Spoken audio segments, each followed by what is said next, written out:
Hello, everybody, and welcome to another episode of the Cycle Podcast. We have a little bit of a different podcast today. We are talking to a newer organization. They'll tell us all about it. I don't know how new we are, but called Pollie. And I'm really excited to have both of the founders here, and they'll tell us their titles today to chat with us. So we have Jane and Sabrina. Thank you both so much for coming on today to just tell us a little bit about yourselves and tell us about what hard work and project that you've been working on with Pollie. We're super excited to learn more.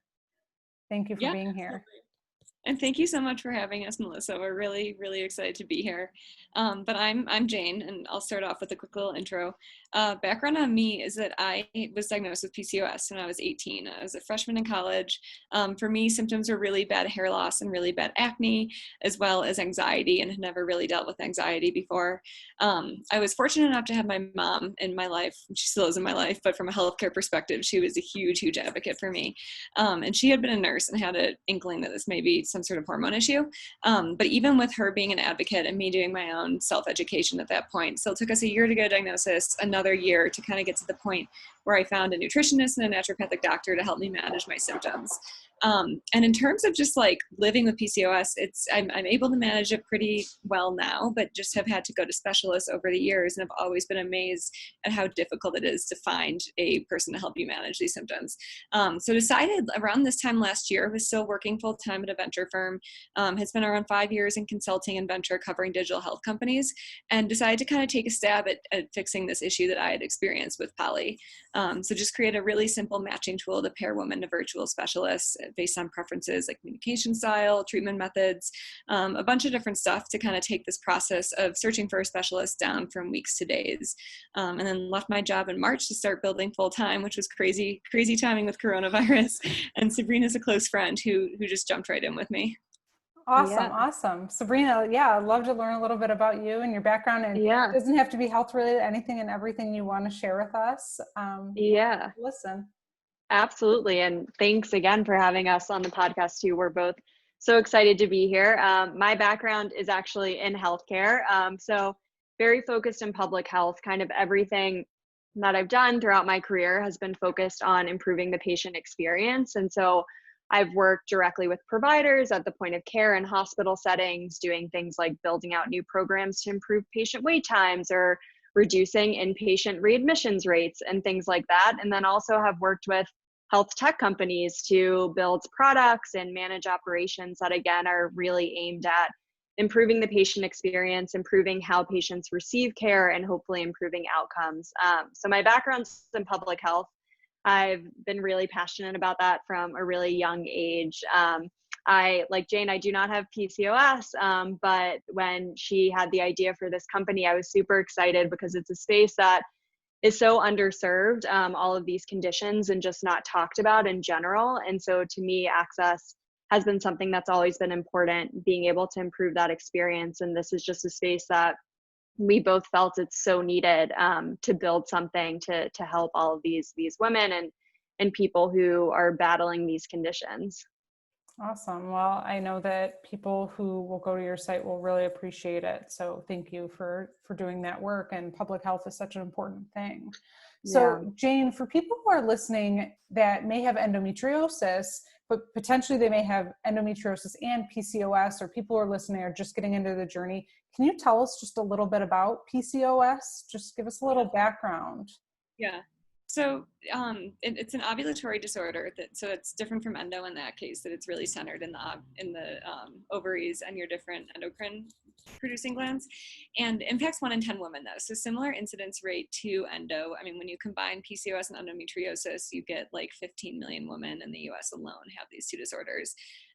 It's basically, the way that I like to describe it is it's kind of a miscommunication between your adrenals, your thyroid, your ovaries, your pituitary gland, just all the different areas of your body that are producing these hormones.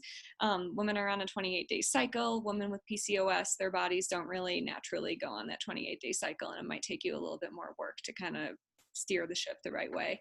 In order to really get a diagnosis, you need to fulfill 2 of 3 criteria. And the first is going to be an ovulatory cycle. So that means that you're not ovulating when if you are bleeding, you might not be ovulating there. The second is high androgens. And so that's like high levels of testosterone and other male hormones.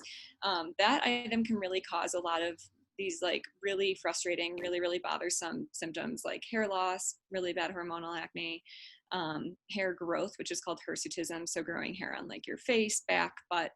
And then the third thing that you need for a diagnosis, and again, you need to fulfill 2 of 3 of these, so you can check off 2 of the 3 boxes, is having polycystic ovaries. And so that is kind of a measure of your ovaries not being able to properly ovulate. And so what happens is these immature follicles, which should be developing into an egg that is released, they just kind of start to gather around the ovary.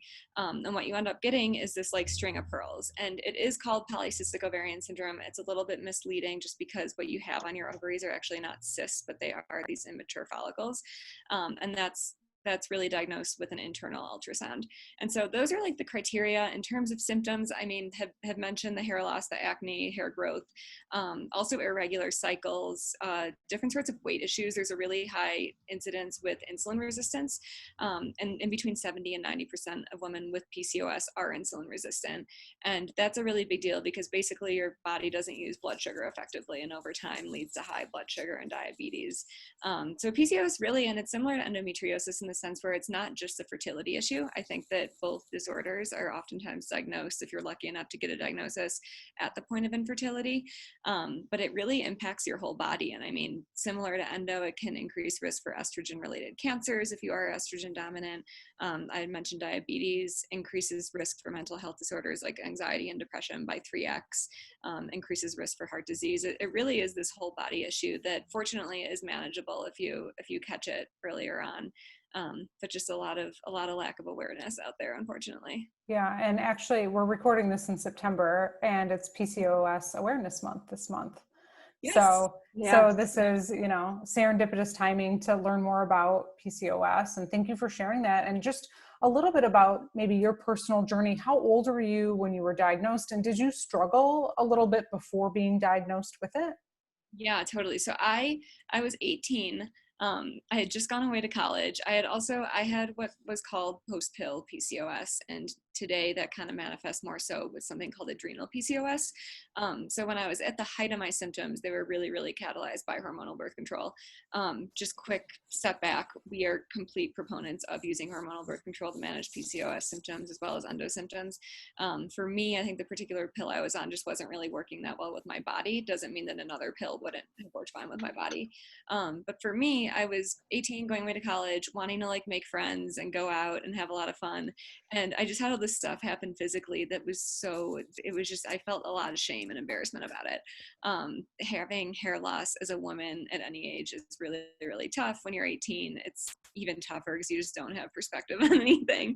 And the acne was really tough, and just really struggled in terms of like confidence issues and just really feeling like I wasn't myself, and just felt like I was in a completely different body than I had been my entire life up until that point. I think that even the superficial symptoms are obviously difficult to go through, and they're always difficult to go through. But I think that like in hindsight, looking back on it, it was really that anxiety, and was also struggling with insomnia and pretty bad brain fog. That was the worst part about it. And I think that like those mental issues that kind of came along with it, and emotional issues, it just made it all the more difficult to have perspective on it and to be able to like see a light at the end of the tunnel. And that's always been, having a positive attitude has always been something that's come naturally to me. But when you're really in the thick of your symptoms, and when your hormones are making it so that your emotions are even feeling a little bit foreign to you, it's just a lot harder. And so definitely went through a lot. Again, my mom was a huge part of this, and was so lucky to have her in my life to really be a sounding board. But it took me years to even get to the point where I was able to talk to my friends about it. And now I talk to all my friends about PCOS, obviously, but it took a while to get there. Yeah, for sure. And thank you for sharing all that. And it helps just to hear those symptoms too. And when you are that, first off, when you're 18, you're already dealing with so many other different things to be going on, like a hormonal roller coaster on top of it, and having things going on where you just don't feel normal. is really tough. And I feel endo patients go through that as well, you know, any type of hormonal kind of up and down. So it's, yeah. So Sabrina, with all of like everything that you guys have been working on, I really want to dive into what you guys are doing, but what do you think some of the biggest learnings from working on this project about just hormonal health that you've seen? I know you were in the public health space, but were there some things that were just huge eye openers to you? Like, wow, I can't believe this many people X or anything like that? Yeah. I mean, I think for me, especially because I do not have a condition like this, a lot of this was new to me. You know, I had heard Jane's experiences. I have other friends who have similar experiences. But once I started to dig in, I was shocked by a lot of the statistics. I mean, especially around endo, I think the average time for a diagnosis is around 7 to 10 years. For PCOS, it's pretty similar. It takes a number of years to receive a diagnosis. And that to me is shocking. I think also with talking to friends as we started to build out the product, which we can get into, a lot of my friends also didn't even know what PCOS or endometriosis were. And I think that just showed that there's a huge education problem here. And for two conditions that impact, as Jane said, so many people throughout the US, worldwide, it's really surprising to see that there's been so little research done. I know recently there was a bill that was signed this summer to improve research funding for endo, which is awesome. But historically, it just feels like kind of a blank space that hasn't really been touched. And kind of unless you finally receive a diagnosis, then you're like, oh my God, this is what it is. And so from people we have talked to, it seems pretty isolating. And I love that you're doing things like this to be able to create this community and share stories. But yeah, it was just shocking to me that, you know, so many people haven't heard of these. People who might have symptoms go years without a diagnosis. We've seen time and time again, even in research, that a lot of women, their doctors tell them, you know, these symptoms are normal, or they're, you know, it's part of having a period, it's part of being a woman. And some of those studies are really shocking to see the statistics around kind of a disbelief that there's actually a problem going on. And so again, I think there's been so much stuff that I've uncovered just from learning this, and that Jane and I really want to build Pollie so that we're able to spread awareness and hopefully eventually able to kind of target some of these things, improve the time to a diagnosis, improve how you get access to a specialist, improve research and funding overall. That's really our long-term vision, is to make a difference in this space for these conditions.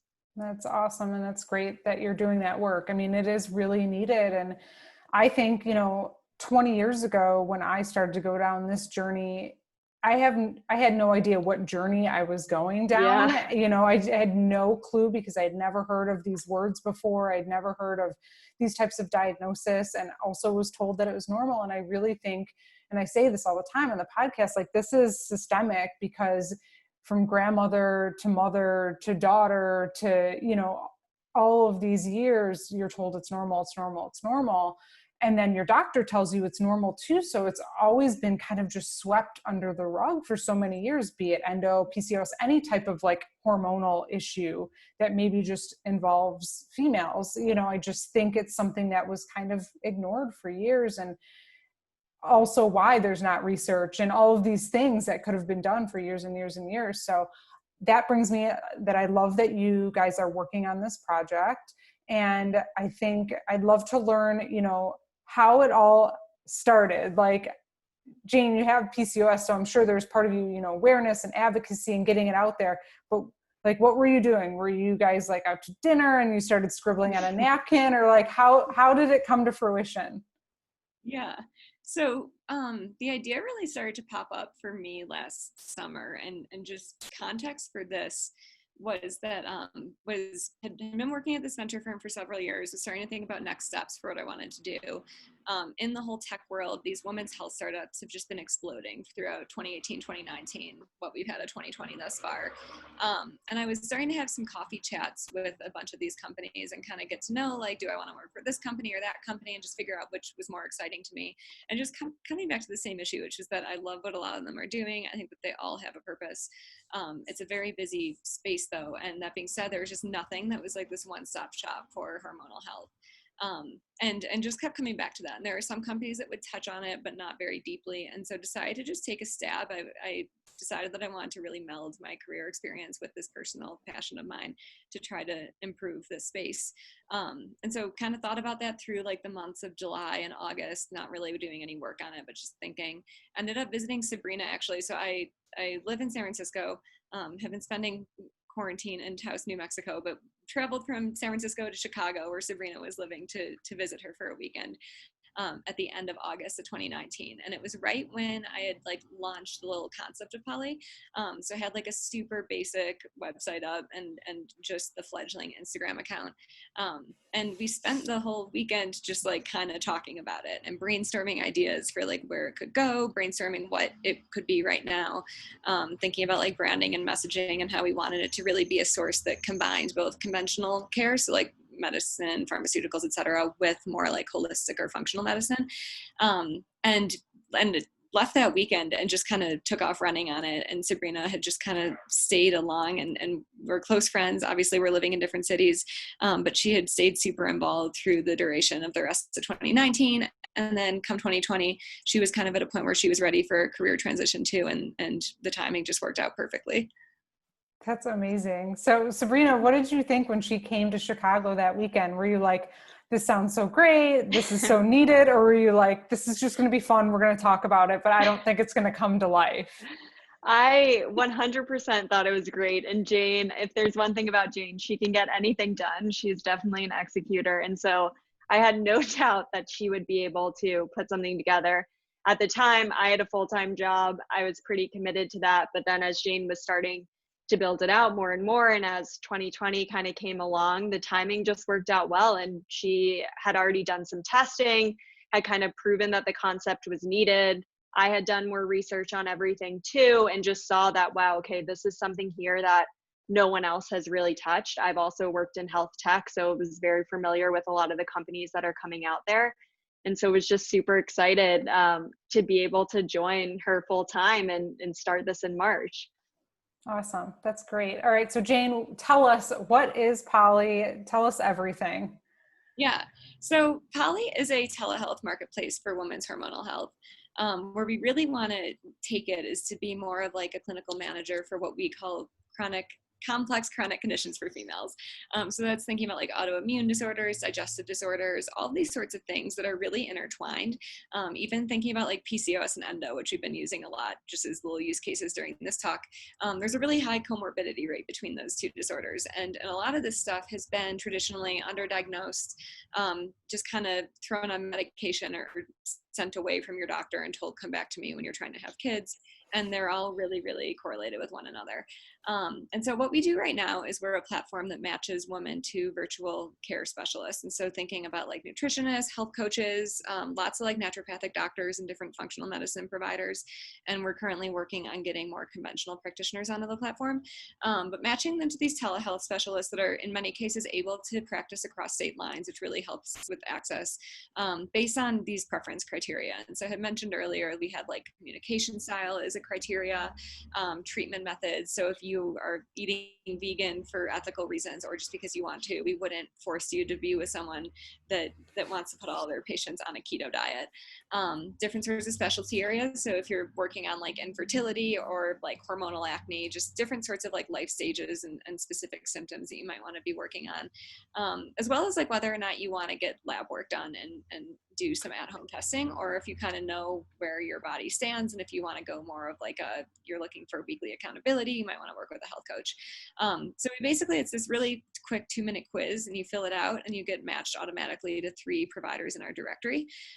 We are working right now to kind of build this into being more of a one-stop shop. And so that means we're doing some virtual group therapy sessions, or I shouldn't say therapy sessions, but these group sessions to kind of make the price point lower for people because working one-on-one with a practitioner can be expensive. We used to get that community support doing something like that. And so we're launching our first group session in September, have a bunch of stuff on the horizon in terms of putting together more group therapy sessions, different sorts of like symptom tracking functionality, different sort of like personalized content and stuff. And really we just want to be a content and community hub for hormonal health issues and one day beyond hormonal health. But starting with this discovery platform for now. And Sabrina has more background with product and operational roles and stuff at tech companies. And so she's been super instrumental in actually figuring out this product vision.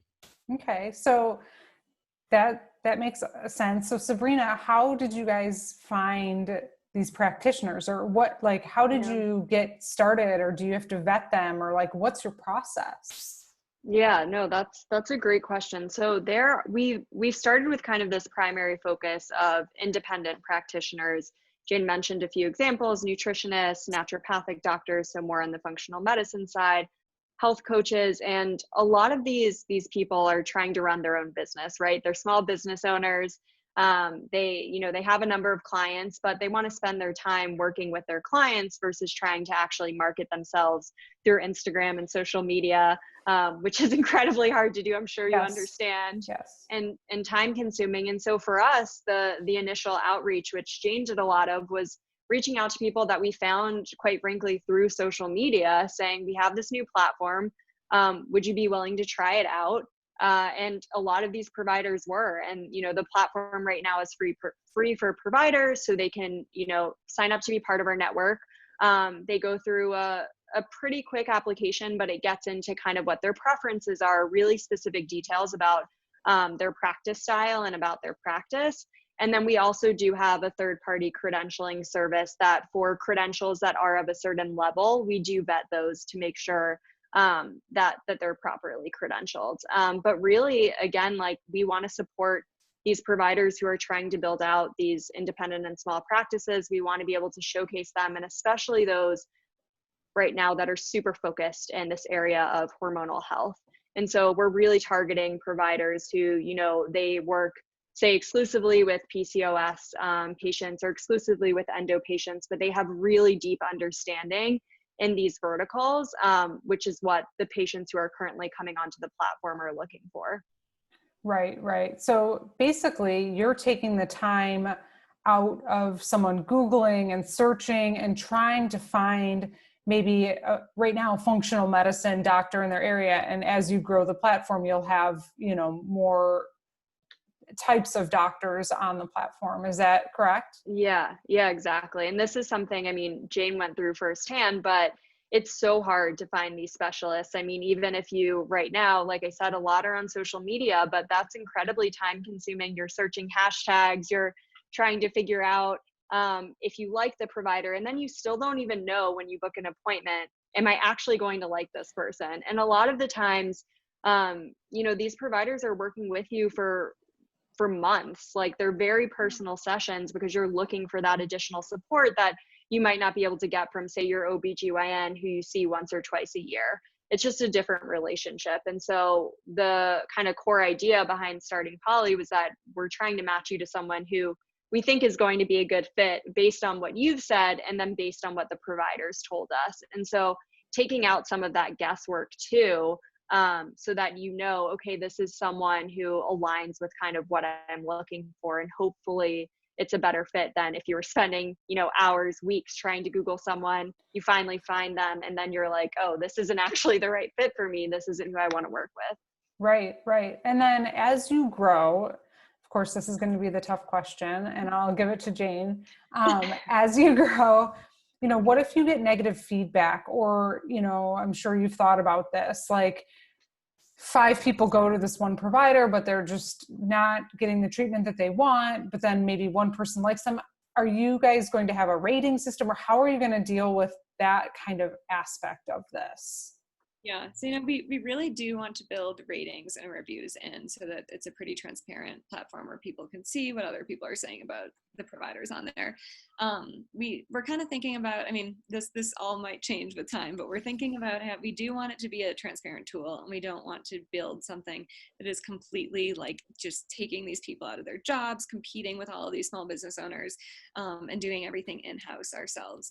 And so we're trying to figure out a way where we can kind of balance this, having a marketplace that's super transparent and huge of these tens of thousands of women's health specialists, while also having a more scalable, cheaper offering that is kind of leveraging tech, leveraging group sessions, leveraging whatever our future platform will be, to give care to people that might not want to work one-on-one with a specialist, while also helping those specialists build their practices through that platform. And so that's kind of how we're thinking about taking things. But I do think, I mean, we want to build something that is transparent. We don't want this to turn into some sort of directory tool where people can pay more to show up at the top of the platform. We're being really, really careful in how we're making decisions around business model to make sure it doesn't reflect something like that. Right. That's such a great way to do it. I think obviously transparency is always the most important, but I think specifically in what I've seen in the endo community, or just maybe in women's health in general, is there just feels like there's a lot of agendas too, like if a pharmaceutical company comes in or something like that. And, I think after years of being misdiagnosed or pushed to the side, a lot of people are really hesitant because they want to make sure that they can trust what they're doing, and they've been told a lot of misinformation over the years. And I've just been seeing that more and more, that there's a lot of trust issues because we've been told the wrong thing so many times. So yeah. I think having something like that and having transparency is great, and I think that will build just a bigger community too. And I love that you're going to offer group sessions so people can lower the cost, so the access is there too, which is great. And then I'm also thinking about rural markets, like access to care in rural markets is so hard. And, you said, a couple months seeing a functional medicine doctor. I've been seeing my natural health doctor, I don't know, probably for 7 years in conjunction with my normal medical doctor. It's just someone I see once a month to make sure that everything's on track. So these are long-term relationships usually on the more functional medicine side. 100%. I think that in kind of explaining Polly and our vision to people that might not be super deep in endo like yourself, or PCOS like me, or just hormone issues in general, it really is more of a comparable to something like therapy and mental health support than it is something like seeing your OBGYN once a year. Sabrina did a really, really good job touching on this, but these are just like months at the minimum, years in many cases, relationships that you are making with these providers. And I think in ideal worlds, you work with them more intensively for a few months, then you're set on your way and know how to track your symptoms and make tweaks yourself. But there will always be cases. I mean, there are certainly instances for me where I do need to go and see someone for a little bit of time to kind of, like I said, like right the ship if it gets off track. Yeah, for sure. And Sabrina, what are you guys talking about right now for what's next? Like you're here, what's the big vision? Yeah. So right now in terms of the midterm, we're looking at putting in booking and payment directly through Polly. So that's kind of like short-term product functionality, making it easier so that you can actually come to Polly and book your appointment. But long-term, the vision is really that as a member, you're able to join the community, you have access to these specialists that are a best fit for you. And then we're also able to build in kind of these automated care journeys based on what you're looking for. And so not only based on what your diagnosis is, but also, or what your symptoms are. So you might not even have a diagnosis, but you might have hormonal acne and you're looking for someone who can help you with that. We want to accommodate both. But you're set down this kind of path of maybe you need more intensive support. Maybe you're using Polly for these group sessions that we're offering where you meet with a group, once a week, or maybe it's less frequently. And really creating this personalized journey for you based on where you're at. And that also includes where you are in your life stage. And so it could be that you're trying to conceive. It could be that you're in college like Jane was when she found out about her diagnosis. It could be that you've had kids. Maybe you haven't had kids, but you're a little bit older in your adult life. And so being able to factor in where you are in terms of life stage, what your symptoms or diagnosis is, some other personalized key aspects, and kind of set you down this path that really allows you to manage everything within Polly. And we have a long way to go to build that out. We're starting again with kind of this marketplace, this transactional network, but really the vision is to get there where we're able to support kind of every step of your journey within Polly directly. Okay. It's a great vision. And I have a feeling that you both will be able to make that happen. So that's really great. Okay. Jane, is there any type of like, how does it work? As the listeners are listening and they're really intrigued and they want to go check it out, where do they find you? Does it cost anything? Tell us logistically how this all works. Yeah, absolutely. So in terms of finding us, we're pollie.co, POLLIE.co is our website, and that's also our Instagram handle. And we have a little Instagram account and really, really love interacting with our community there. And so really encourage everyone to follow us that's listening. Have a lot of content about endo and other sorts of female hormonal health issues. In terms of like how the product works, right now it's free. You just take our quiz. It's 2 minutes to create an account. You get your matches. And we do have a concierge booking service where we help you kind of set up appointments. All discovery calls with our providers are free, so you can hop on a 15-minute call with all 3 of your matches if you want to kind of narrow down who you do want to work with.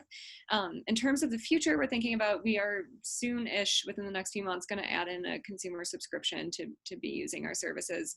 But that will be a pretty low monthly cost and will be easy to cancel if you kind of just want to try it out. We're in the process of testing that, and that's really all there is. And I mean, going forward, Sabrina did an awesome job again kind of explaining what the vision is there, but the vision would be to kind of create this automated platform where people can manage their hormonal issues and see providers when they want, see group sessions when they want, but have the control and all the information just in one place. Right. Okay. So if people are listening, they can just go to the website, fill out this quiz. They'll get these 3 providers. They can even do a 15-minute call with them to see if they mesh well and things feel right. And then they go from there right now. Is that how it works? So then if they really like the provider, then the provider and the individual will work together? Exactly. Yeah. And within the next few weeks, certainly this fall, like Sabrina had said, we will have booking. So soon you'll be able to like book all your appointments through Polly and pay for all your appointments through Polly, which will be nice just because it streamlines things for everyone involved. So question for both of you, what has been the biggest challenge trying to get this off the ground? Jane, you can go first. Okay, cool. I would say, I think that starting a company during coronavirus has certainly been unique. And I think that we're obviously just facing a lot of uncertainty right now. I think that it especially at the beginning, there was a lot of like not really being able to commit to thinking about like where we wanted to go, what our timelines would be, what our target timelines were, just because everything was so up in the air. I think that we've both done a pretty good job of really leaning into this uncertainty and making the best of it. And so I think that we're doing the best that we possibly can do. But certainly has been bizarre building something during these few months. And I think that we've been remote. I mean, Sabrina's with family in Virginia. I'm in Taos and San Francisco. And so that's been different. I think that hopefully, I mean, starting next month, actually, we're going to start seeing each other a little bit more regularly to actually get some in-person working time, which will be good. And really quick before you answer, Sabrina, but do you feel that potentially coronavirus may have made things easier because telemedicine now has become more of a common day-to-day thing where maybe it wasn't as common before? Yeah, no, 100%. I think that there's just like on the regulatory side, there's a lot of really exciting stuff happening right now. Don't want to bore everyone that's listening, but in terms of access and in terms of like working with people in rural areas and giving people in rural areas more access, historically there's been a lot of like red tape up around working with people in different states and practitioners crossing state lines, even via telehealth. Like we've been talking about, a lot of the people that we do work with in our directory are health coaches and nutritionists that don't really apply to that. But in terms of those like higher tailored credentials like OBGYNs, naturopathic doctors, nurse practitioners, and physician assistants, we're super excited about the prospect of them being able to work with people that they historically would not have been able to. Yeah. And so I do think, I mean, stuff is changing super rapidly, but on the telehealth side, it's definitely a good change that we're seeing. Yeah, for sure. Okay, Sabrina, what's been the biggest challenge for you so far? Yeah. I would say for me, I mean, definitely everything Jane has said, but also we have so many ideas. We receive such great feedback, not only from our providers, but also from our members, and just trying to incorporate everything kind of as quickly as we can, but building something that ultimately is scalable and going in the direction that we want. And so I think sometimes for us, it can be frustrating because we want to push everything out, this whole vision that we talked about, but obviously we can't do that right now. And so just making sure that we're thinking through what makes the most sense, trying to get some quick wins up for members, and then keeping in mind kind of this longer term vision. But it's definitely challenging to prioritize kind of, again, all of this feedback we've received to build out ultimately our grand vision.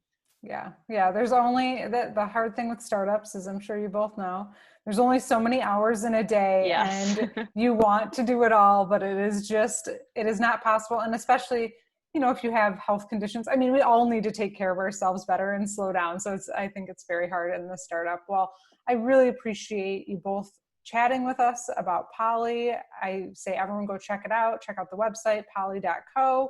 Anything else you want to add before we wrap up? No, just No. really, oh, go ahead, Sabrina.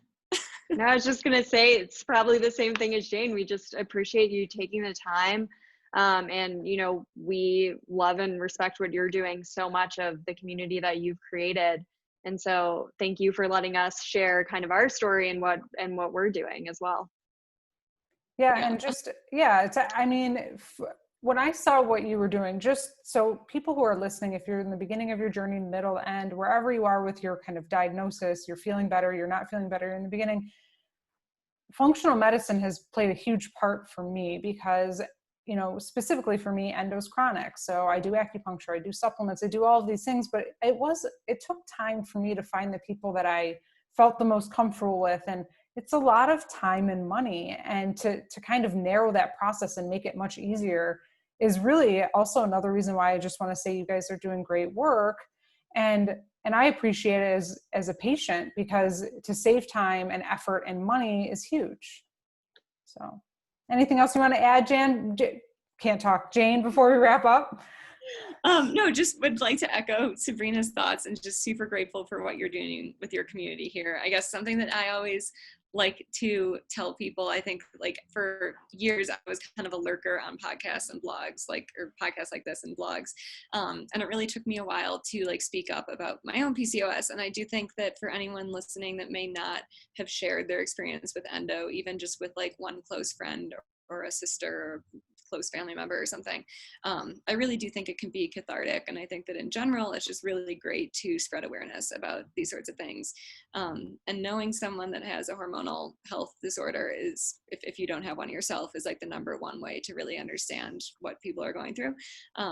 So just encourage people to kind of share their story with their loved ones. Yes. Great way to wrap up. Thank you so much.